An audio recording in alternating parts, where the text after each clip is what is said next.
পারেনি। আমাদের পূর্বপুরুষদের ইতিহাস খুব খারাপ। আমাদের পূর্বপুরুষরা মীর জাফর ছিলেন, মীর সাদেক ছিলেন। আমরা সিরাজউদ্দৌলার কথা বললেও আমাদের রক্তে মীর জাফরের রক্ত আছে।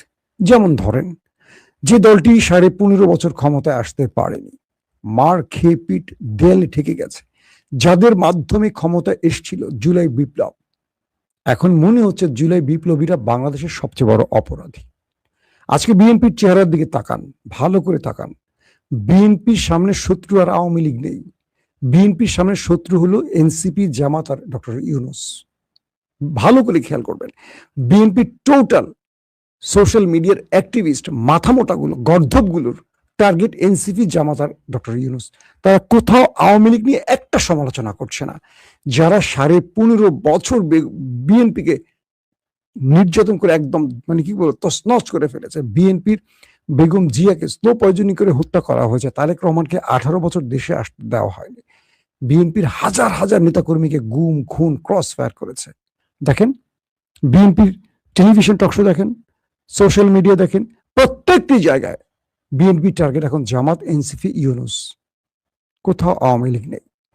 এইরকম জাতি যাদের সামনে আছে, বা এইরকম যারা, দেখেন বিএনপি জুলাইকে আর অন করে না। যে ওয়াদা দিয়ে ক্ষমতা এসেছিল তারা সংবিধান পরিবর্তন করেনি। ভালো করে দেখেন, এখন বিএনপির সমালোচনা নিতে পারবে না, বলবে গুপ্ত গুপ্ত। বিএনপির দলটাই তো গুপ্ত, পুরোটাই গুপ্ত। গুপ্ত না, বিএনপি পুরোটাই একটা গুপ্ত। কারণ শহীদ প্রেসিডেন্ট জিয়াউর রহমান ছিলেন পাকিস্তানি সেনা।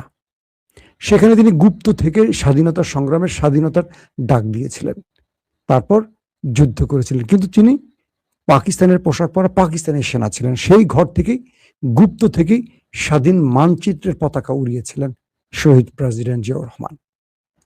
তো গুপ্ত তো আমরা জিয়াউর রহমানের আমল থেকে শুরু হয়েছে এবং আমরা জিয়াউর রহমানের অনুসারিত, একই তো কথা।